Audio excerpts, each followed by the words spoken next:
करते हैं बुलेटिन की।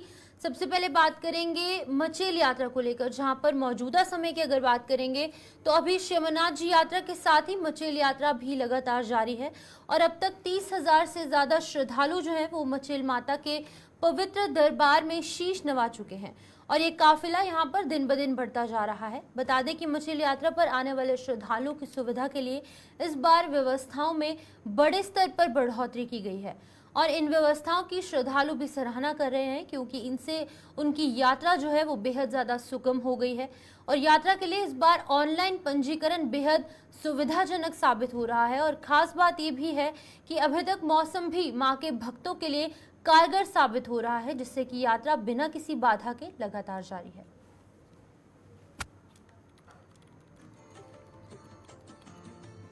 बहुत सी फैसिलिटीज हमें प्रोवाइड कर दी गई है। जैसे हमें स्लिप के लिए पहले लंबी लाइन में लगना पड़ता था, आजकल सारा कुछ ऑनलाइन हो गया। सब क्या हमारे यहाँ से पहले हमें 32 किलोमीटर इतना कुछ चलना पड़ता था, अब जशोती तक रोड आ गया हुआ। अब हमें थोड़ा ही 3 घंटे का सफ़र रह गया। बिल्कुल ही बहुत सी और भी बेटरमेंट्स आ गई, जैसे टॉवर ऊपर तक एयरटेल का टॉवर है ऊपर, बिल्कुल 4G प्रॉपर चलता है।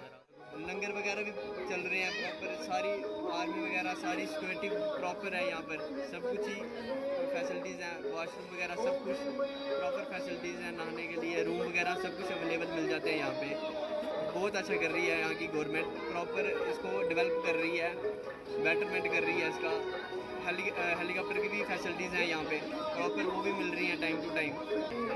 मैं सबसे ये अपील करता हूँ कि जो भी हमारे JNK हैं, JNK के बाद जितने भी श्रद्धालु हैं हमारे, वो सारे यहाँ पर आएँ और माता के दर्शन करें। श्रद्धालुओं से ये भी अपील करता हूँ कि वो ऑनलाइन ही घर बैठे भी रजिस्ट्रेशन कर सकते हैं। वो है वेबसाइट है हमारी www.shrimachelmatayatra.com। यहाँ पर श्रद्धालु जो है वो काफी अच्छे तरीके से यहाँ पर दर्शन करते नजर आ रहे हैं और कहीं ना कहीं सैटिस्फाइड भी नजर आ रहे हैं। तो इस खबर पर जानकारी दे रहे हैं हमारे संवाददाता अजय शान, हमारे से ज्वाइन कर चुके हैं किश्तवाड़ से। अजय, आप बताइएगा किस तरीके की सुविधाएं यहाँ पर श्री अमरनाथ जी यात्रा जिस तरीके से जारी है, उसी के साथ साथ मचेल यात्रा के श्रद्धालुओं तक किस तरीके की सुविधाएं पहुंच रही हैं? शिकुन, देखिए, सबसे बड़ी जो राहत श्रद्धालुओं के लिए ये रही है कि जो रोड कनेक्टिविटी है वो बढ़ती जा रही है। इस बार जो जशोती है उस वहां जो जाएंगे और यात्रु वहां तक आराम से जा सकते हैं वाहनों के माध्यम से, और उसके बाद करीब 9 से 10 किलोमीटर का सफर जो है पैदल रहता है। तो हम कह सकते हैं कि 3 से 4 घंटे में आराम से जो श्रद्धालु है माता के दरबार में पैदल सफर करने के बाद पहुंच सकते हैं। उसके साथ साथ ही जो अनिवार्य कर दिया गया है रजिस्ट्रेशन, तो उससे ये एक डेट फिक्स किया गया है कि हर दिन 10,000 से ज्यादा श्रद्धालुओं को जाने की इजाजत नहीं होगी। यानी 10,000 का ही एक स्लॉट रखा गया है। आपको स्लॉट में जगह नहीं मिलती तो आप दूसरे दिन की रजिस्ट्रेशन कर सकते हैं। ये सब इसलिए किया गया है कि जो श्रद्धालु हैं उनको बेहतर से बेहतर सुविधा मिले, क्योंकि लंगरों में जो व्यवस्था की गई है उसके साथ साथ जो रात्रि विश्राम की जो सुविधा है उसको मद्देनजर रखते हुए एक नंबर फिक्स किया गया है कि 10,000 से ज्यादा श्रद्धालुओं को जाने की अनुमति नहीं होगी।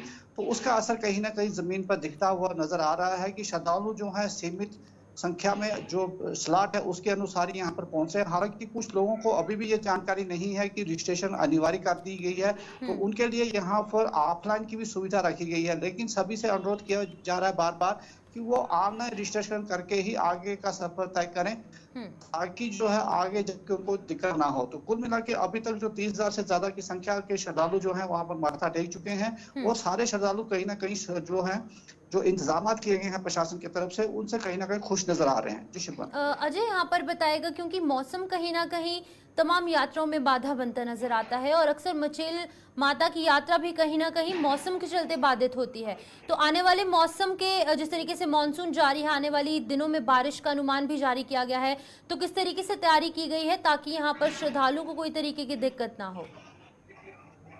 देखिए, किश्तवाड़ पहुंचते ही पहले गौरीशंकर मंदिर में व्यवस्था की गई है यात्रियों के रहने की। उसके साथ ही गुलाबगढ़ में व्यवस्था रखी गई है और जो मचेल दरबार है वहां पर टेंटेड कॉलोनी के साथ साथ जो कुछ कमरे भी उपलब्ध कराए गए हैं।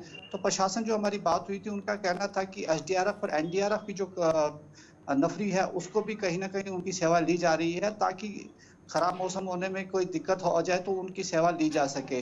तो ये भी प्रयास किया जा रहा है कि कोई भी वाहन 4 बजे के बाद किश्तवाड़ से आगे का सफर तय ना करे, क्योंकि एक तो रास्ता खराब है, ऊपर से सुरक्षा के हिसाब से भी जो निर्णय लिया गया है उसके अनुसार किश्तवाड़ से 4 बजे के बाद किसी को आगे जाने की अनुमति नहीं है। जो भी श्रद्धालु पहुंच रहे हैं उनको गौरी शंकर मंदिर या दूसरे स्थानों पर ठहराया जा रहा है ताकि उनको कोई दिक्कत नहीं हो, क्योंकि किश्तवाड़ में भी अभी 2 जगहों पर लंगर लगातार जारी है और आने वाले दिनों में ये लंगर सुविधा और बढ़ने वाली है। तो जिस प्रकार से किश्तवाड़ में सुविधा बढ़ रही है उसी प्रकार से रास्ते में, चाहे हम डूल की बात करें, गड़ा की बात करें, क्वाड की बात करें या फिर गुलाबगढ़ से आगे के जो लंगर हैं वो भी आने वाले दिनों में शुरू हो जाएंगे। तो कहीं ना कहीं जिस प्रकार से संख्या बढ़ती जाएगी, श्रद्धालुओं की सुविधाओं का भी जो हम कह सकते हैं कि जो नेटवर्क है वो फैलता हुआ हमें नजर आ रहा है। जी शुभम। अजय, आखिरी सवाल यहाँ पर सिक्योरिटी के हवाले से बताइएगा, किस तरीके की सिक्योरिटी के इंतजाम यहाँ पर देखने को मिल रहे हैं? जी बिल्कुल, जिस प्रकार से पड़ोसी जिले में कुछ घटनाएं देखने को मिली हैं, आज की थ्रेट वहां पर देखने को मिली, तो हमारा जिला उससे अनछुआ नहीं है, लेकिन प्रशासन की तरफ से सिक्योरिटी पर विशेष फोकस किया जा रहा है।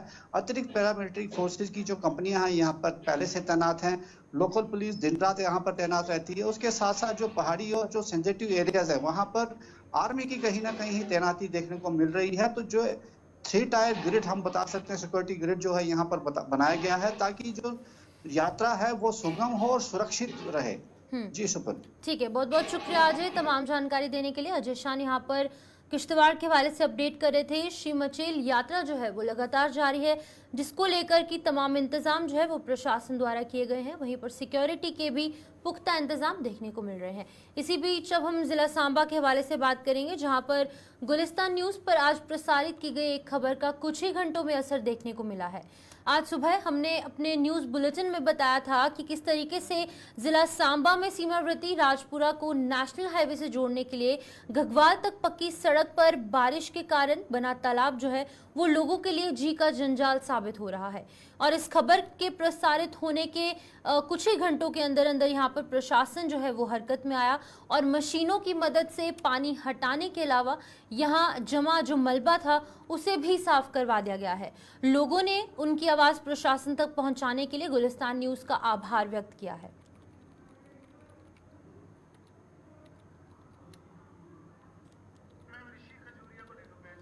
जहां पर तस्वीरें आपके सामने हैं कि लगातार कुछ मांगे जो है वो जिला सांबा में उठ रही थी। जिस तरीके से गुलिस्तान न्यूज ने एक खबर को टेलीकास्ट किया, प्रसारित किया, उसके कुछ ही घंटों के अंदर जो है वो लोगों की परेशानी का हल यहां पर प्रशासन ने निकाला। तो इस खबर पर जानकारी देने के लिए ऋषि खजूरिया सांबा से हमारे से ज्वाइन कर चुके हैं। ऋषि, कुछ ही घंटों में गुलिस्तान न्यूज की खबर का असर देखने को मिला है, कितनी खुशी की लहर लोगों में है वहां पर? देखिए, बिल्कुल आपको बता दें कि सुबह हमने ये खबर दिखाई थी कि जो सांबा जिला की तहसील राजपुरा का इलाका है, बॉर्डर का इलाका है, तो यहाँ से जो गुजरने वाली सड़क जो हाईवे से टच करती है, तो यहाँ के लोगों को काफी परेशानियां पिछले कई सालों से आ रही थी। और पिछले कुछ दिनों से जो बरसात हुई, हालांकि इतनी ज्यादा बरसात नहीं हुई है, लेकिन फिर भी काफी ज्यादा पानी जो है वो इस रास्ते में इकट्ठा हो गया था। लोगों के घरों के अंदर पानी जा रहा था, तमाम मुश्किलातें आने जाने वाले लोगों को बनी हुई थी। जो गाड़ियां लेकर यहाँ से लोग गुजर रहे थे वो यहाँ पर गिरते नजर आए, हादसे का शिकार हो रहे थे। लेकिन जब खबर दिखाई तो खबर के कुछ घंटों के बाद जो है इसका असर देखने को मिला कि यहाँ प्रशासन ने जो है जेसीबी की मदद से, यानी कंसर्न विभाग पीडब्ल्यूडी की बात करें या फिर तहसील ऑफिस राजपुरा के जो ऑफिसर्स हैं, उन्होंने यहाँ पर संज्ञान लिया और यहाँ लोगों की हितों की बात की है और यहाँ पर फौरन जेसीबी मशीन को लगाकर यहाँ से पानी हटाने का कार्य शुरू किया गया। मलबा यहाँ से हटाया गया है और बताया जा रहा है कि किसी की प्राइवेट लैंड पे जाके जो है ये पानी की निकासी की गई है, यानी कुछ लोगों को कॉन्फिडेंस में लिया गया है। और हमने पहले ही ये कहा था कि जो आपसी मतभेद होंगे उनको यहाँ पर हटाने की कोशिश जो वो जरूर होनी चाहिए प्रशासन की तरफ से, और जो आपसी मतभेद बने थे उन्हें हटाकर ये कार्य जो वो किया गया है। तो यहाँ के लोगों ने चैनल का शुक्रिया अदा भी किया कि उन्होंने जिस तरह से खबर को प्रसारित किया और उसके बाद इस खबर का असर कुछ ही घंटों में हो गया। तो यहाँ के लोगों को अब राहत की सांस जो वो मिली जरूर है। और इसी तरह से लोग चाहते हैं कि जब भी कोई ऐसे मसले मिसाइल सामने आते हैं तो उसका हल जो वो जल्द से जल्द होना चाहिए और मीडिया जो वो एक आवाज बनकर सामने आती है, मीडिया एक माध्यम बनती है। तो इसको लेकर मीडिया का भी उन्होंने शुक्रिया अदा जो वो किया है। तो इसी तरह से हमने ये जो खबर बताई थी उस खबर का असर जो वो साफ तौर पर देखा जा सकता है कि राजपुरा तहसील की बात करें तो यहाँ से गुजरने वाला लिंक रोड जो टच करता है गगवाल तक और हाईवे तक, तो अब उस सड़क के जो हालात हैं वो काफी सुधरते नजर आ रहे हैं। जिस तरह से यहाँ से तालाब का रूप ले चुका है। ये तमाम रोड का स्ट्रेच जो वो अब पूरी तरह से साफ हो चुका है, पानी यहाँ से हटा दिया गया है। ठीक है ऋषि, बहुत बहुत शुक्रिया तमाम जानकारी देने के लिए। ऋषि खजूरिया जिला सांबा के हवाले से अपडेट कर रहे थे। सुबह के बुलेटिन में हमने आप तक साझा किया था कि एक रोड इस तरीके का है कि वहां पर लोगों को काफ़ी ज़्यादा दिक्कतें हो रही हैं, आने जाने वाले जो राहगीर हैं उनको परेशानी हो रही है, छोटे बच्चों को भी दिक्कतें हो रही हैं। और इसी बीच में जैसे ही हमारी खबर ये टेलीविजन पर चली है, प्रसारित हुई है, टेलीकास्ट हुई है, उसी समय प्रशासन जो है वो हरकत में आया और इस सड़क की मरम्मत करने का काम शुरू किया गया। तमाम जो पानी यहाँ पर वाटर लॉग हुआ था उसे भी हटाया गया और मलबा भी यहाँ से हटा दिया गया है, जिसके बाद कि जो स्थानीय लोग हैं उन्होंने गुलिस्तान न्यूज़ का आभार व्यक्त किया है, शुक्रिया अदा किया है। इसी बीच अगली खबर की ओर बढ़ते हैं, जहां पर भगवान शिव के प्रति अपार आस्था रखने वाले सोनू सैनी कावड़ लेकर यहां पर पैदल अमरनाथ यात्रा के लिए निकले हैं, जो कि आज जम्मू पहुंचे। सोनू सैनी हरिद्वार से गंगा जल लेकर 9 जुलाई को इस सफर पर रवाना हुए थे और करीब 900 किलोमीटर का सफर तय कर बाबा बर्फानी के पवित्र दरबार में पहुंचकर भगवान शिव का गंगा अभिषेक से जलाभिषेक करेंगे। बता दें कि यहाँ पर सोनू 12 ज्योतिर्लिंग और 4 धाम की यात्रा भी कर चुके हैं और भविष्य में भी कई मंदिरों में शीश नवाने का लक्ष्य तय कर चुके हैं। ये जो है यात्रा वो मेरी रहेगी करीबन 900 किलोमीटर के समथिंग हो जाएगा पैदल। और मैं हरिद्वार से निकला था हर की पौड़ी से, अभी अमरनाथ जा रहा हूँ और आज तो मैं जम्मू पहुँच गया हूँ फ़िलहाल में। और मैं 9 जुलाई को वहाँ से रवाना हुआ था जी। मन बनने का ऐसा है जी, मेरा पिछले 2.5 साल से मैं यात्राएं कर रहा हूँ और मैं चाहता हूँ कि हमारे हिंदू धर्म के, सनातन धर्म के जितने भी मंदिर है, हमारे देवी देवताओं के जितने भी तीर्थ स्थान है, वहाँ पर मैं ऐसे ही यात्रा करूँ। और मैंने ऑलमोस्ट इंडिया के 70% टेम्पल्स की यात्रा मैं कर चुका हूँ। कुछ एक मंदिर मेरे बचे हुए हैं, जैसे अमरनाथ जी का हो गया, 5 कैलाश में से एक कैलाश मेरा हो गया है, आदि कैलाश पर्वत। इसके अलावा 4 कैलाश बचे हुए, मणि महेश, किन्नौर कैलाश, श्रीखंड महादेव और एक कैलाश मानसरोवर। कैलाश मानसरोवर भी मैं पैदल ही जाऊँगा, वो मेरी फ्यूचर की प्लानिंग है। बाकी 12 ज्योतिर्लिंग मैंने समाप्त कर लिए संपूर्ण भारत के, 4 धाम मैंने समाप्त कर लिए संपूर्ण भारत के। तिरुपति बालाजी हो गया, अयोध्या में राम मंदिर हो गया, इसके अलावा फिर अपना मथुरा है, वृंदावन है, बरसाने है, अपने जैसे खाटू श्याम जी का मंदिर है राजस्थान में, सावलिया सेठ जी का मंदिर है, उत्तराखंड में त्रिशूल पर्वत है, आदि कैलाश पर्वत है, ओम पर्वत है, ये सारे मैंने कर लिए यात्राएं। ये टारगेट मैं घर से जब निकला था तब मैंने प्लानिंग की थी कि 1 महीना और 10 दिन है मेरे पास में, तो कोशिश करूंगा कि 1 महीने में पहुंच सकूं। लेकिन 1 महीने में आज 22वां दिन है, तो 8 दिन बचे हुए। 8 दिन में जहां तक हो पाएगा मैं कवर कर लूँगा आधा रास्ता। लेकिन 12 तारीख को, अगले महीने की 12 तारीख को मेरा टारगेट है वहाँ पहुँच के और ये जल चढ़ाऊँ मैं बाबा को। एक ही निवेदन करूँगा जितने भी लोग हैं इस वीडियो को देख रहे हैं कि नहीं, आप लोग भी कावड़ लाइए, क्योंकि कावड़ एक ऐसी चीज़ है ना जिसमें आप श्रावण के महीने में गंगा जल वहाँ से लेकर के साक्षात शिव जी के मतलब मस्तक पे चढ़ाते हो, अर्पित करते हो, उनको नहलाते हो, उनको गंगा स्नान करवाते हो। ये घटना। और एक महादेव जी एक ऐसे इंसान है जो गंगा माता के क्रोध को शांत रखते हैं, उनके प्रकोप को शांत रखते हैं। नहीं तो आए दिन ही उत्तराखंड में बाढ़ आती रहती है। आपने वो आते। जम्मू में नशा तस्करों के खिलाफ छेड़ी गई मुहिम जोर पकड़ रही है, जहां पर कि पुलिस ने आज एक और नशा तस्कर की संपत्ति अटैच कर ऐसा अवैध कारोबार करने वालों को कड़ा संदेश दिया। बता दें कि बख्शीनगर पुलिस स्टेशन के अधीन आने वाले तोप शेरखानिया के मेहरा मोहल्ला में बॉबी मेहरा नाम के नशा तस्कर की संपत्ति अटैच की गई, जहां पर एसपी नॉर्थ शिवम सिद्धार्थ और बख्शीनगर के एसएचओ की अगुवाई में भारी मात्रा में पुलिस बल मौके पर पहुंचा और इस संपत्ति को अटैच कर दिया गया, जिसकी कीमत यहां पर 30 लाख रुपए से ज्यादा आंकी गई। इस संपत्ति को अब ना तो कोई खरीद पाएगा और ना ही इसे किराए पर दिया जा पाएगा। एंड अब इसके हम जो सेक्शन 68 एनडीपीएस एक्ट है उसके तहत हम लोग इसकी प्रॉपर्टी को अटैच कर रहे हैं, क्योंकि ऐसे नोटोरियस ड्रग पेडलर्स को अपने एक्शंस के कॉन्सिक्वेंसेस का उनको फेस करना बहुत ज़रूरी है, जिससे एक उनके अंदर डर क्रिएट हो कि अगर वो इस चीज़ में मुलव्वस हैं तो कोई भी कार्रवाई मतलब पुलिस हिचकिचाएगी नहीं उनके खिलाफ करने से। तो आज की कार्रवाई इसी बॉबी मेहरा के खिलाफ है एंड आने वाले दिनों में हमने और प्रॉपर्टीज आइडेंटिफाई कर रखी हैं ड्रग पेडलर्स की, और हम बहुत जल्द ही उनको भी हम अपने शिकंजे में लेंगे। मैडम इसके खिलाफ 2021 से पर्चे लगे हुए हैं अलग अलग थाने के जम्मू में, तो ये नोटोरियस इस काम में काफ़ी सालों से इन्वॉल्व था। कितनी कीमत होगी इस प्रॉपर्टी की? इसकी वैल्यूएशन लाखों में होगी, आप देख सकते हैं exact valuation. Jammu Kashmir police में भर्ती के लिए आयु में छूट देने की मांग जोर पकड़ती जा रही है, जहां पर कि जम्मू में आज कुछ युवाओं ने प्रदर्शन कर इस मांग को जोरों शोरों से उठाया। इन युवाओं के मुताबिक देश के अन्य राज्यों और केंद्र शासित प्रदेशों में पुलिस में भर्ती के लिए आयु में छूट दी जाती है, लिहाजा जम्मू कश्मीर में भी ये छूट मिलनी चाहिए। कि वो चाहते हैं कि हम इस रिक्रूटमेंट में जो है पार्टिसिपेट करें। तो उसमें जो अभी जब जो 2 साल में 3 साल में जो है पहले चाहते थे नोटिफिकेशन आने वाली वो आए नहीं, तो उस समय एलिजिबल थे, अभी वो अनएलिजिबल हो गए इस समय। तो इसका कारण यही है, जो अभी कम से कम एक जुबा नहीं है, जो दिखने में बहुत कम दिख रहे हैं, इसमें कम से कम 2-3 लाख जुबा है। तो उनका यही रिक्वेस्ट है कि इस एज लिमिट को बढ़ाए। कल जो है हमारे माननीय MP सर श्रीनगर वाले, उन्होंने भी इस बात को पार्लियामेंट सेशन में जो उठाया गया, और भी हमारे मनकोटिया सर और भी हमारे जो भी लीडरान है, मीडिया कर्मचारी है, जो सोशल मीडिया में बहुत सारे लोगों ने मुहिम चलाई है कि इस जो है बच्चों का बहुत ఇక్కడ మాత్రం మనకు ఉన్నటువంటి క్యాపిటల్ డబ్బును వ్యయంగా మూలధనంగా చేయడం కోసం చాలా పెద్దటి అభివృద్ధి చెందేందుకు అవకాశంగా మేము పెట్టడం జరిగింది. అందువల్ల ప్రభుత్వం చాలా విజయవంతంగా పనిచేయింది. 48.7% అందులో 11 లక్షలు క్యాపిటల్ ఎక్స్పెండిచర్ కింద పోతున్నది.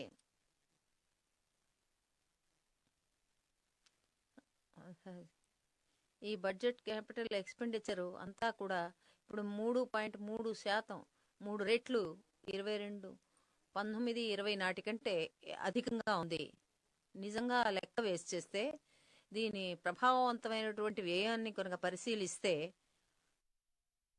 sum which is referred to when the budgeted capital outlay and the grants and aid for creation of capital assets which is given to the states, grants and aid go to the state's capital account, but it remains in the revenue account for us. But because it also creates capital in the state's name, if we were to calculate the effective capital expenditure, it is pegged at 15.02 lakh or above 18% over the RE of 23-24. So that is the impetus we are giving for us to retain the growth rate that we have been very clearly attributing for the hard work of the people of this country. I'm not getting into the details of the revenue expenditure because that is already in the budget documents. But more importantly, I get into talking about the allocations because I think a lot of members have said probably the allocations in the social sector has come down. I want to, by giving the data, I want to showcase to the ministers, to the honorable members, that the expenditure on the contrary has gone up in each one of them, and I'll show by how many. So agriculture and arid sector in 2013 and 14 had just 30 lakh crores, meaning 0.30 lakh crores, whereas now it is 1.52 lakh crores. It is even 8,000 crores more than the last year, which is 23-24. So even over last year, we have made an increase and not brought a reduction in them. So education and employment and skilling is the next one, sir, in which 0.85 lakh crore is what was allotted for education, employment and skilling in 2013-14, whereas today it is 1.48 lakh crores, which is 23% more allocation even over the last year, 28,000 crores more than last year, which is 23% more allocation compared to even last year. In 10 years, 0.85 lakh crore to 1.48 lakh crores. Women and girls, 0.96 lakh crore in 13-14, it is 3.27 lakh crores, 41% more allocation or 96,000 crores more than the last year. Rural development, including infrastructure, sir, 0.87 lakh crore, and this year, that is 2013 and 14, whereas this year it is 2.66 lakh crores, which is 11.7% more allocation over the last year, 28,000 crores more than the last year. Urban development was only 0.12 lakh crores in 2013-14, whereas it is close to a lakh crore now, 7,000 crores more than last year. Health and social welfare, sir, 0.72 lakh crores in 2013-14. It is now 1.46 lakh crores, 3,000 crores more than the last year itself. So nowhere has the budget given lesser allocation than the previous year. So I would want to appeal to honorable members to please have a look at the document in full and see that no allocation has been reduced. Sir, just briefly, what the budget 2024-25 tries to bring in is a balance among several objectives, because growth is important, and through better growth, higher growth, we believe that inequality can be addressed. So growth, employment, welfare spending, capital investments, and fiscal consolidation. These are the factors which we've tried balancing in the budget. So an indicator which is very important for us. If I'm insisting on doing public spending on capital expenditure, the quality of public spending is the revenue deficit to fiscal deficit ratio normally. From about 80% in 2020-2021 COVID year, on account of COVID pandemic, the revenue deficit to fiscal deficit ratio, sir, was expected to fall to 36% was very high, whereas it has now fallen to, it is expected to fall to 36% in 24-25, and therefore reflecting the fact that expenditure is going towards quality asset creation. No one can refute this data, sir. These are all available in public domain. And the other thing which is an important indicator is, I had promised in this House, sir, 21-22, that the government would endeavor to attain fiscal deficit to GDP level below 4.5% by the year 25-26, from an unprecedented high of 9.2% in 2020-2021. We have kept completely to the trajectory projected. We have not deviated from it.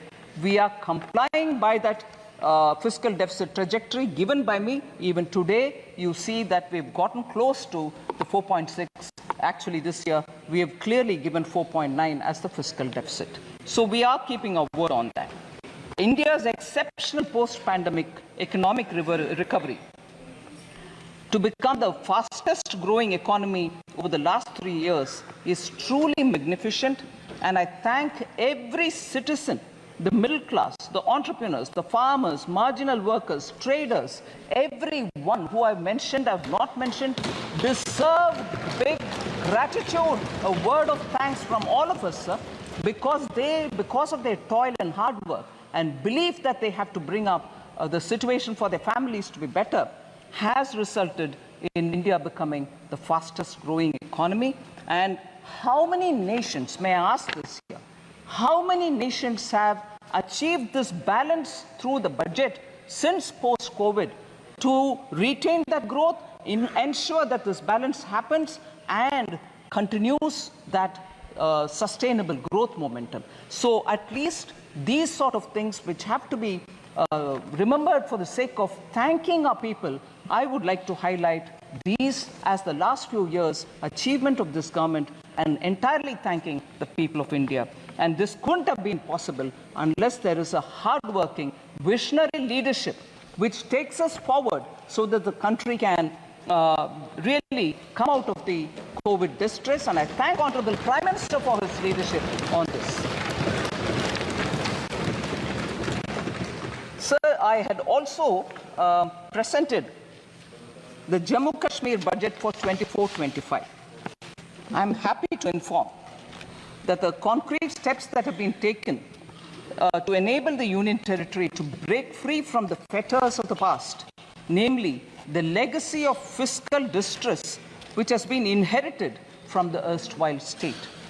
We have provided substantial financial support, and I'll give the number, 17,000 crores in the union budget of the UT of J&K this year.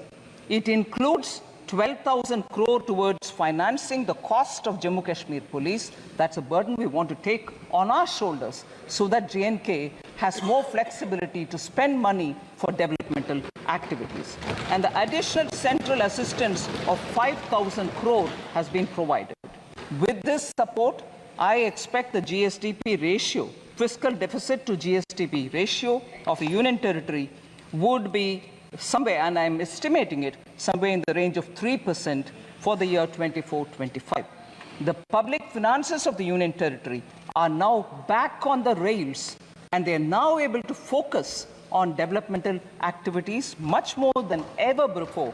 And the fiscal prudence is the biggest spirit with which the welfare activities are being taken up without any compromise on Sabka Saath, Sabka Vikas. So, because Jammu and Kashmir budget was particularly of interest to some of the members, I would like to respond to the members as well, much before I go to responding to members on the general budget. Sir, some members of J&K have raised questions about unemployment rate in J&K. Mia Altaf MP and also Honorable Member Aga Syed Ruhullah Mehdi. They have raised issues about unemployment, and I would want to put it on the record of this House. Unemployment rate, that is for the age group of 15 to 59 years, has actually come down for J&K from 6.4 in 2020-2021 to 5.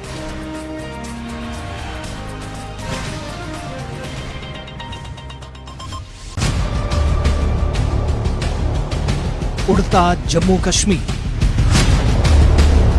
आखिर जिम्मेदार कौन?